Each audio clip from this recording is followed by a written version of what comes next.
There we everyone, it is Fantabulous Friday. I also just got the alert, which I already knew, that our dad would have been 96 today. Today's November 4th, 2022. We've got a lot going on. I can feel his energy because usually when there's a big event regarding football and or elections, I mean, I feel him all the time, but especially when there's a lot of like the tug of war, I feel our dad's presence. But good morning, everyone. This is Carol, so AKA Naughty Boss, live with TwoSistas.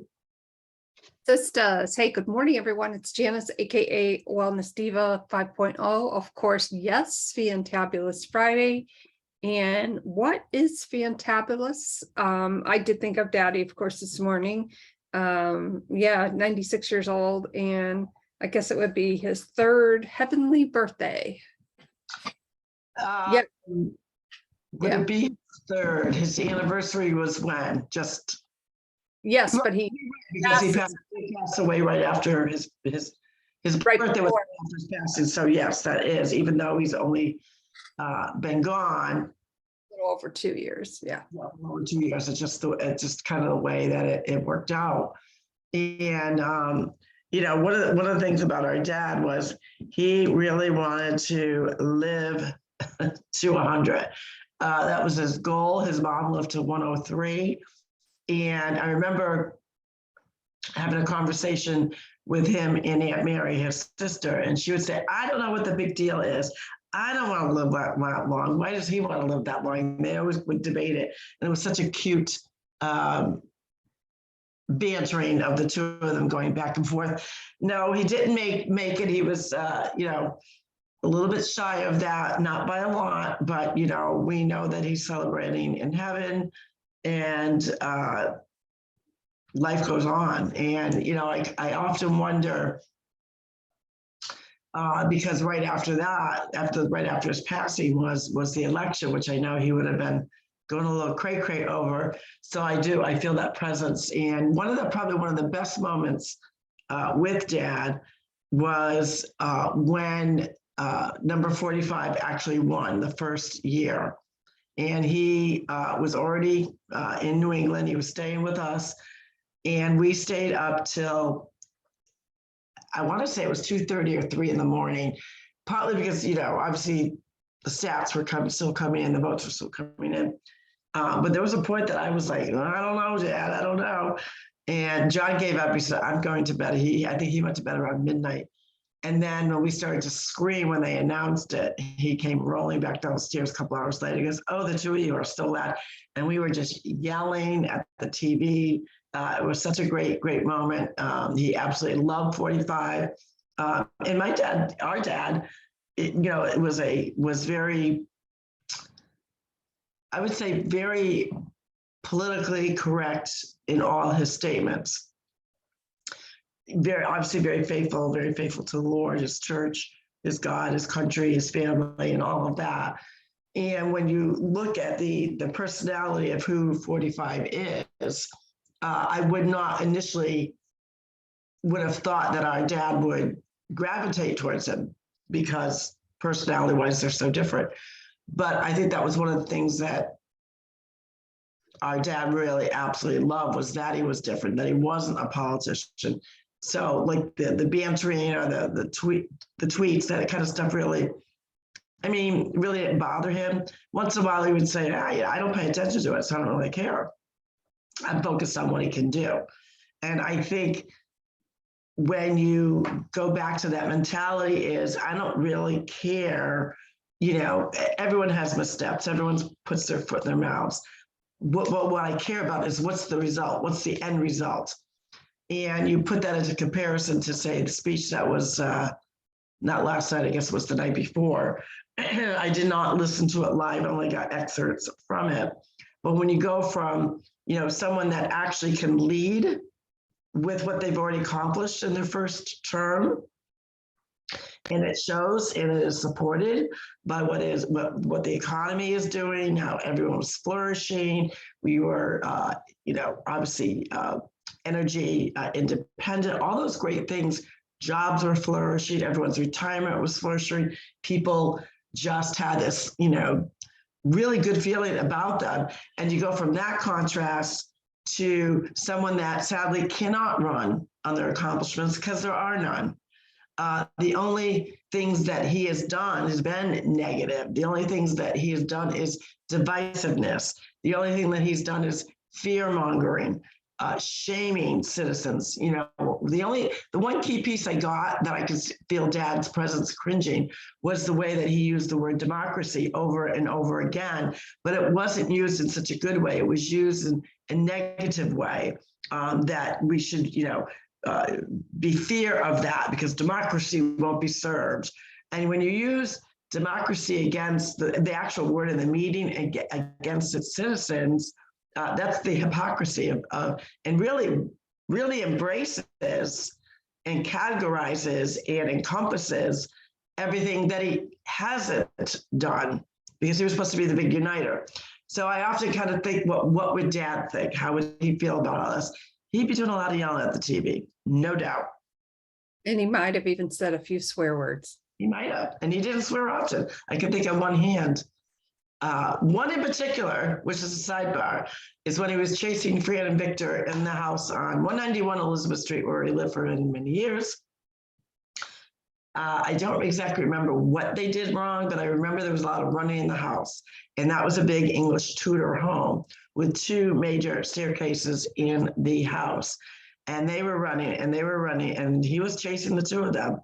And, they were, teenagers. So they jumped over one of the land and landed on the next landing. So there were several different landings.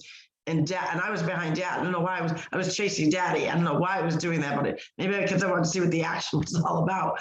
And I actually witnessed our dad jumping just like they did. And I thought, oh my God, he's gonna break his neck.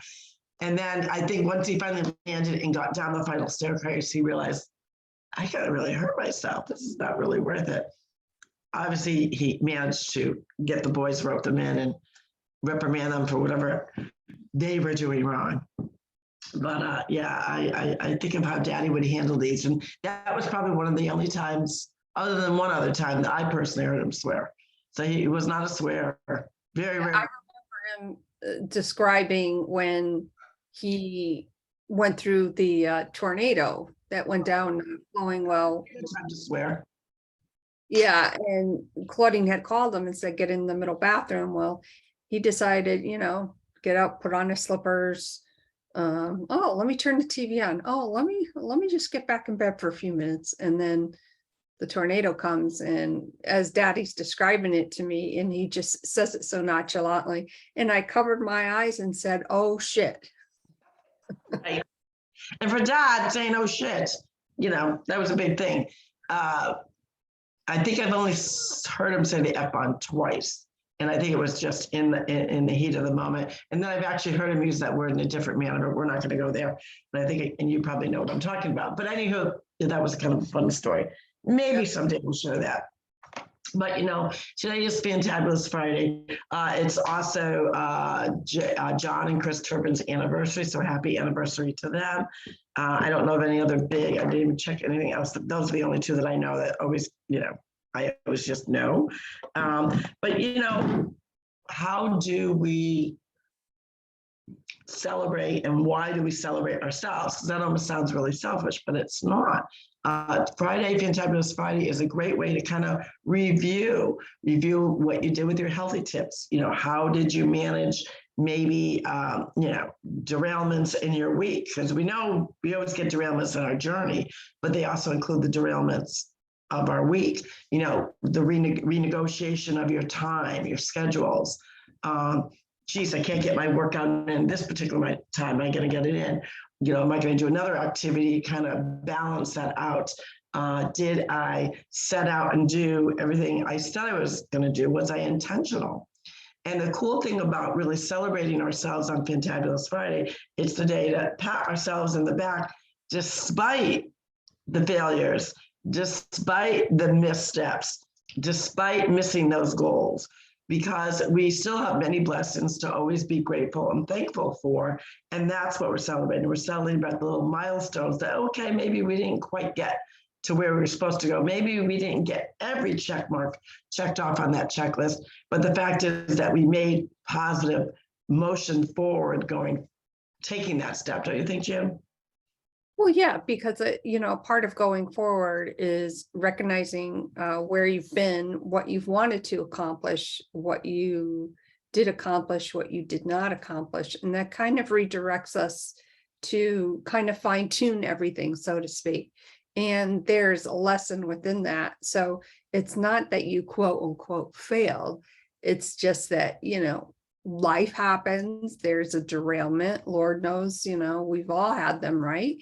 And you have to look for the value and the blessings of what has transpired so that, maybe something else pops up that, oh my God, I'm going to try it this way because, that will make me more successful, whatever that may be. And what comes to mind for me, excuse me, is I used to, and I think because of everything that has transpired the last year or so, the night before I would write out, for instance, okay, I'm going to wake up at this time from this time. Like I categorized my day, and it helped me to be focused. And of course, there was, wiggle room in there, and that's something that I am going to start to work toward again. So I'm kind of excited about that. So it's about the celebration, the follow through. So Fantabulous Friday is all about that, and whatever it means to you, of course. Right. And have that conversation with yourself in the mirror and let yourself know that, hey, you know what? I did the best I could. I was supposed to go this way and end up turning this way, but gosh, there was a blessing on this side that I would have never even realized had I been derailed from the original journey. So there's always something positive, and you have to, even in these times of, uncertainty, what's going on in our country, talking about, blue this, red that, put all that stuff aside and just say, how do we move forward better? How do we become a better country? How do we, because a lot of people say, well, geez, you're a health and wellness podcast. Why do you guys talk about politics, those everyday issues? Because they impact our health and our wellness. They impact our mindset. They impact the way that we look at things, that outlook. And we always want to make sure, even in those frustrating moments, that we're putting out positive energy, because if we get caught up too much on the negative, that impacts our day. That's going to impact, even if maybe the day wasn't set out perfectly, but now you've added more fuel, the negative fuel, to the icky fire. We don't want to do that. We want to incorporate good feelings, good ways of thinking, and understand that there's some things that are just not in our control, and ultimately, we're in control of, like, even this coming Tuesday, we're in control that we went out and voted, but we're not in control of the end result, because the end result is only depicted on how everyone else voted. So there's certain things, but you want to put those positive, because where our country is going does impact our everyday lives. It impacts our economy, it impacts our mindset, it impacts on our futures. What's our future going to look like for our children, our grandchildren? So while, the tug of war going, and we feel that tug of war, we are not immune to that tug of war. Of course we are, especially with all this really kind of, these headliners that are coming up over the last few weeks, or, even really the last few days. And all that, when you get like a news alert, and then, conspiracy theories, and, people start to like pick apart a story. And part of that is, sadly, with social media and with the media in general, they are not transparent. So we're only getting the information that they want to infiltrate our minds. And I do believe that our country placement, where it's going, the responsibility, a lot of that relies on the media, of what they're infiltrating into everyone's minds, whether it's through, your media devices, your computer, your emails, your social alerts. Those are ways for them to get inside your brain, get inside your head. And we can't control what they do, but we can control certain things. So if you're finding that, all these alerts and everything coming up to leading up to this Tuesday driving in us, walk away from the devices, walk away from the TV. Because if you can't watch it with an open mind and understanding that I'm not in control of this, I want our country to do better. I hope that people go out and vote. But at the end of the day, we're not in control of that. We're not in control of our next door neighbor. We're not in control of our family to go vote. So what are we going to do to kind of help us get through that time? Just know that the thing that you are in control is how you're going to react to all this garbage. Yeah, and speaking of notifications, I turned off all my notifications.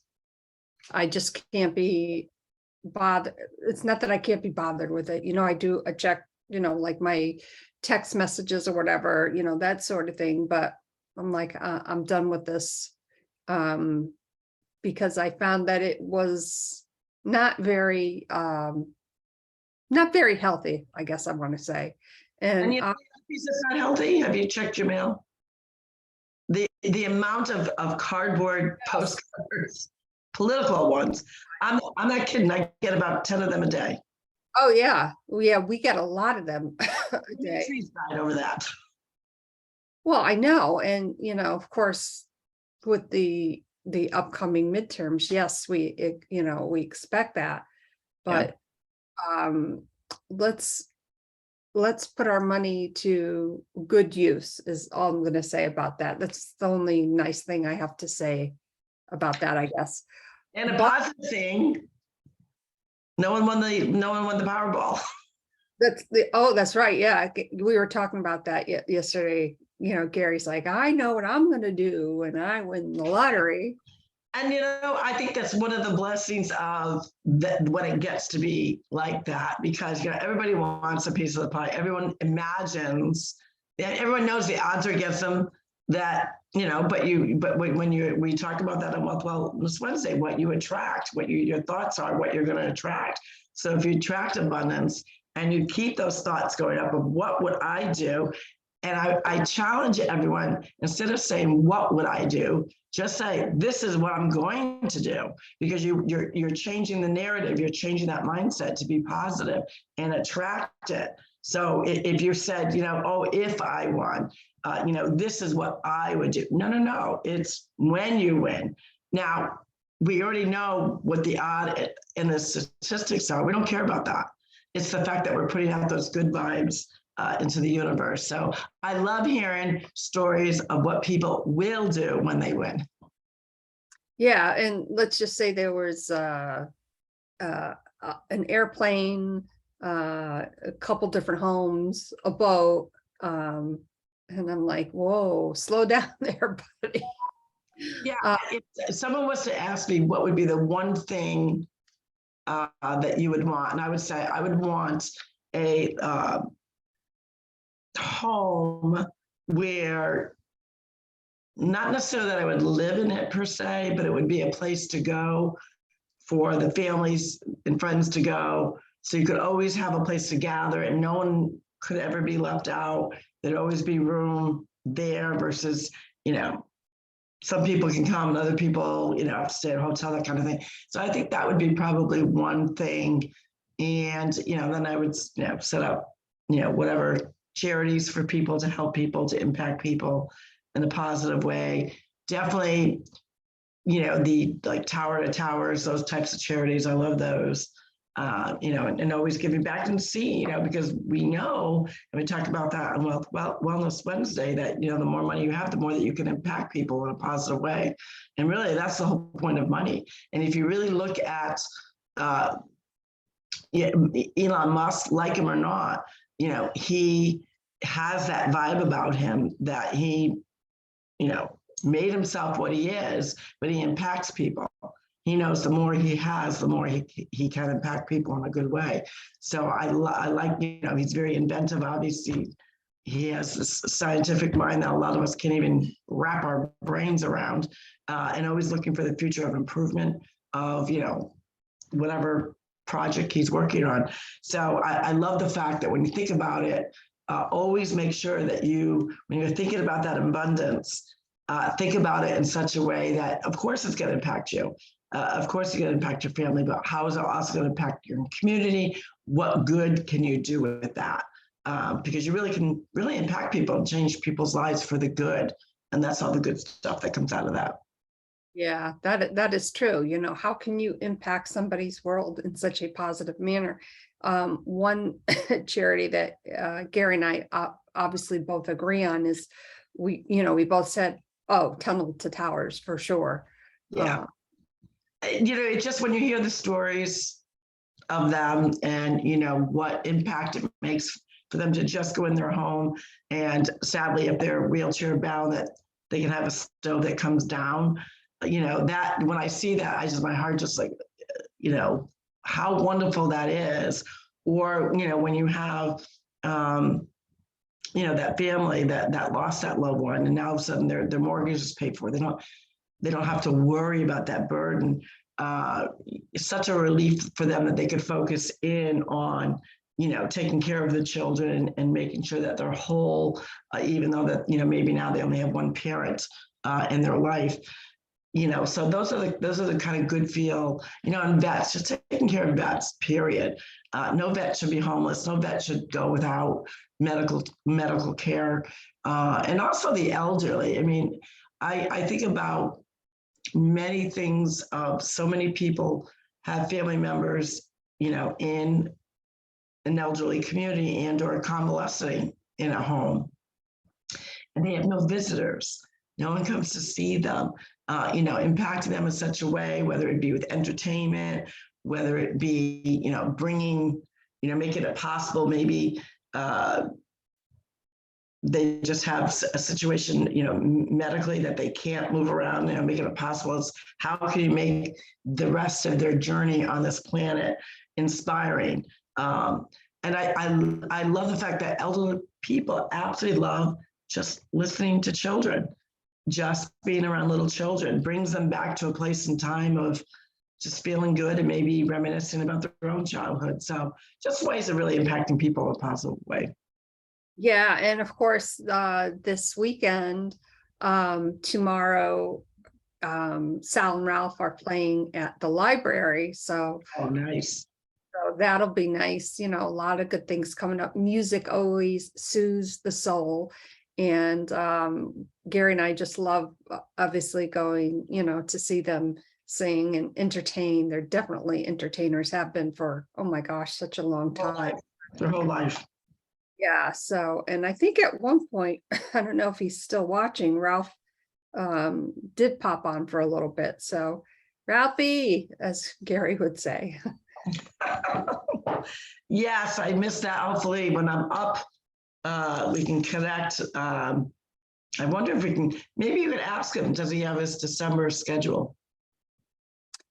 Yes, I believe December 17th, they're at the bar in North Haven. Oh, because we fly in on the 16th, so maybe we'll have to do a little road trip to New Haven for that would be fun. Yeah. And actually, I'm not even, we'll have to talk about that further because I'm not sure, because we're supposed to go to DC. That is right. You are supposed to do that, but still find out their schedule because, maybe Tina and the kids and I will go there or something. It'll be fun. Yeah. Oh, yeah. It'll be a good time. Well, anyway, it is Fantabulous Friday. We want you to go into this weekend feeling good. Don't forget Saturday, you got to turn your clocks, fall back. So we lose an hour, but I'm actually, I don't know. So that means what? It's darker in the morning, I guess. Stays a little bit sunnier at night. Well, here in New England, it's a little bit different. You still get dark. Don't you get darker earlier? Yeah, but actually we gain an hour because we're going back. That's right. We gain an hour. We don't lose an hour. We're gaining an hour. I always have to think about that. I'm like, no. I always know it's fall back. FB. I just, remember that. But then you're right. FJB. But anyways, on that note, somehow I knew you were going to say that. Yeah, so we have that coming up also on November 8th. Many people may not realize, besides obviously midterm elections, it's going to be a big day. That is also the day that we not only have I just want to make sure I'm saying it right. Not only do we have, hold on, a full moon, it's a full blood moon. So it's going to be a red moon on November 8th. Oh, Another name for it is a total lunar eclipse. So if you look at it that way. And I think with a total lunar eclipse, you got to be careful, like looking straight into it. But I remember back in the day, we used a negative to look at it. But how cool is that it's a lunar and it's a red moon? I think that's kind of cool. yes, it certainly is. And on that note, you say clown, I say puppet. My name is Janice, aka Wellness Diva 5.0, and I'm with TwoSistas, and this is Carol, so AKA celebrating my wins. We hope you are celebrating your wins. Have that conversation with yourself in the mirror. Pat yourself on the back and say, good job, I did it, even if you didn't complete it all, because we want to celebrate all the little milestones of where your health, wellness, and mindset is going. We wish you a great weekend, and we will see you Monday for Monday Mindset, which we're going to need a really good mindset going into next week, because not only the full blood moon, we know in a full moon, people get a little kooky. We don't want that. We want positivity and good vibes. Everyone, have a great weekend. See you Monday. Bye-bye.